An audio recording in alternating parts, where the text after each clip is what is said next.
Okay, we are now going to, the last two lexical relations. And this is presented together, homonym and polysemy. Okay, if you compare the two, it is easier than to look at one separately. So homonyms are words which have the same pronunciation and spelling but different meanings. So same pronunciation, okay, like homophones, okay, and but spelling, same pronunciation and spelling but different meanings. So the word bank, for example, it has two meanings: riverside or financial institution, and quail as a noun, a bird, a type of bird, or cower in fear. There's another meaning to it.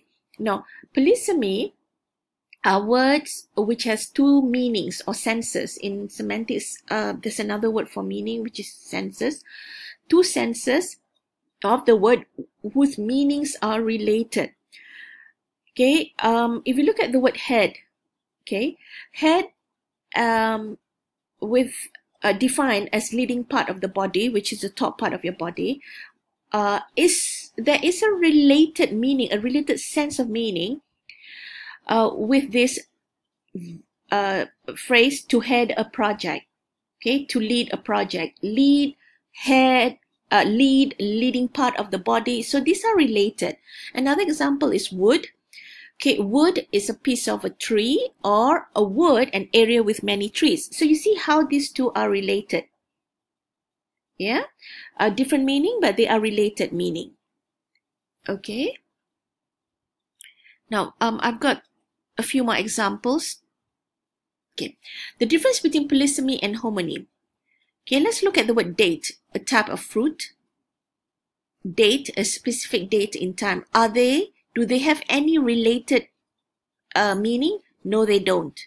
Okay, they're quite, far apart. I mean, there's nothing relating the two meanings to the same concept. Yeah, so this is a homonym. But if you use date in these instances, date on a letter, date as an appointment, date with a boyfriend or time or girlfriend, all of this has to do with a shared meaning of time. Okay, a specific time, right? Therefore, in this instance, we say that date here shows polysemous features or polysemous meaning, but not this. This is homonym. Okay, there's another example. Okay, now in examinations, normally we like to give you definitions from dictionaries, and then among those definitions, we will ask you to indicate which of the definitions are homonyms and which are polysemies. So you have to go back to the concept of homonym and polysemy. Okay, if you understand the two concepts and why they are different, then you'll be able to do this kind of questions. So have a look at the word ground. Okay, now ground has several meanings. Now all of this, okay,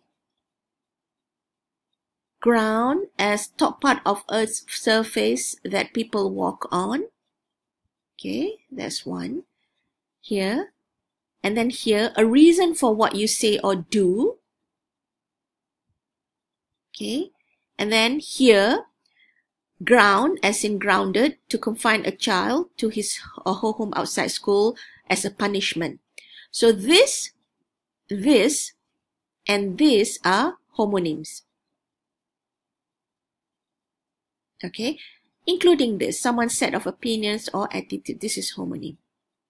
Okay, now if you go here and take this meaning, top part of the earth, area of land, the land, these are all related to the same concept, which is earth, land. So this is polysemy. These three meanings these are polysemies.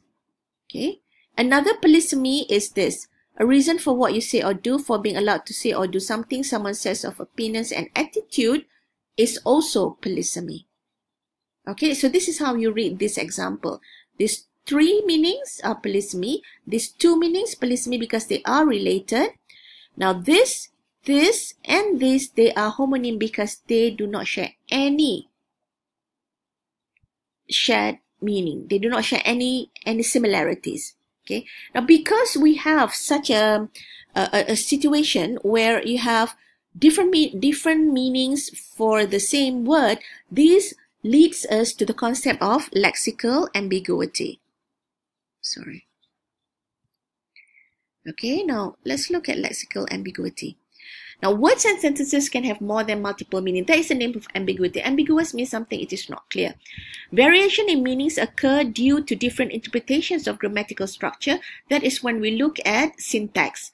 Okay, but for this topic, semantics, we are going to look at variation in meanings that occur, and this will result in different meaning of the sentence. Two types of ambiguity: lexical, this is what we're going to do this week, and structural ambiguity, we're going to do that the week after. Okay, let's look at some examples. Okay, ambiguity, lexical, remember lexical words. Okay, lexis, lexical, they all refer to it. Ambiguity in meaning resulting from using a word which has more than one meaning. Alright. Example, are you getting fit or having one? Fit, sudden acute attack of a disease. Fit, exercise to be in good shape or health. So this sentence, are you getting fit or having one, okay, leads to us looking at fit in two ways, or having two meanings. Okay, now this particular sentence does not actually constitute lexical ambiguity because it is clear that it's actually defining, giving an option. Are you getting fit, meaning this, or are you having one, meaning this? Okay, but we can have sentences like this. Okay. Okay, we go to a lot of pains. Okay, this is an advertisement for an aspirin. Aspirin is like Panadol. Okay, we go to a lot of pains, right? Now, pains here has two meanings. Okay, it could be pain as in, you know, you're in pain, there's something wrong with you physically. Or we go to a lot of pains. A lot of pains as an idiom in English, it means we do a lot to give you something. I can say we go to a lot of pains I go through a lot of pains to record this lecture. Okay, and then you can also have this.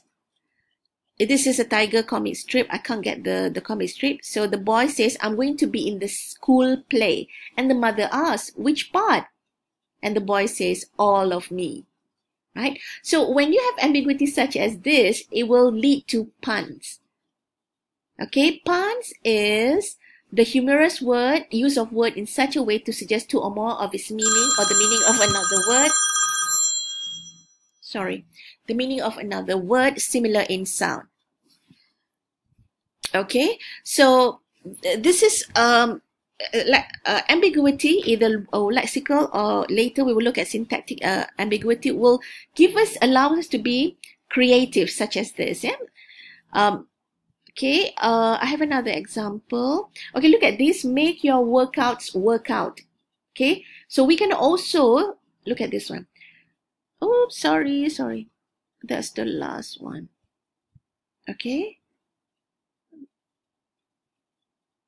All right, look at this. I've dedicated my life to studying sponges. Really? Why? Because they are so absorbing. Right? Sponge, absorb. Okay, so it can lead us to making jokes and be humorous. Okay. Now, I'm going to move very quickly to metaphor. Metaphor is a concept. It is a concept whereby we use two things. Okay, two concepts.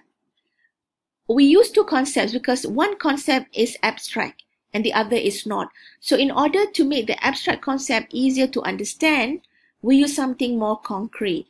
Okay, understanding an abstract concept through a more concrete concept. This is an example. This is from a study of mine. Economy is bad weather. This is a metaphor. Okay, now economy is an abstract concept, but bad weather is something more concrete. All of us understand what is bad weather. And in my data, I look at how metaphors are used to describe the economic crisis in Malaysia in 2006. So this is what the metaphor that we found. Governments have flooded. Remember, economy is bad weather. Government have flooded the world's main financial centers with liquidity. Maritime sectors have weathered. This was flooded, weathered, to ride out the storm, the tide of recession, no escaping from the storm. Words like navigating. The CEO offered branding insights on navigating through turbulent times. Okay, so all of these words has to do with words that we use to describe bad weather.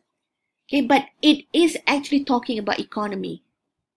Yeah, so this is an example of a metaphor for economy, and make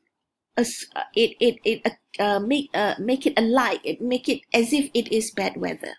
Okay, so that's a metaphor. You can read metaphor in denim. Okay, now this is just an example of another example of ambiguity. Sorry, the slides is a bit wonky. What's the difference between a cat and a comma? One has claws at the end of its paws. That's cat. And a comma? One is a pause at the end of a clause. All right. So we have here a play of words. We have a play of homophones, clause, pause, pause. Okay. And that's it. Okay. That's the end of Semantics II. Thank you very much.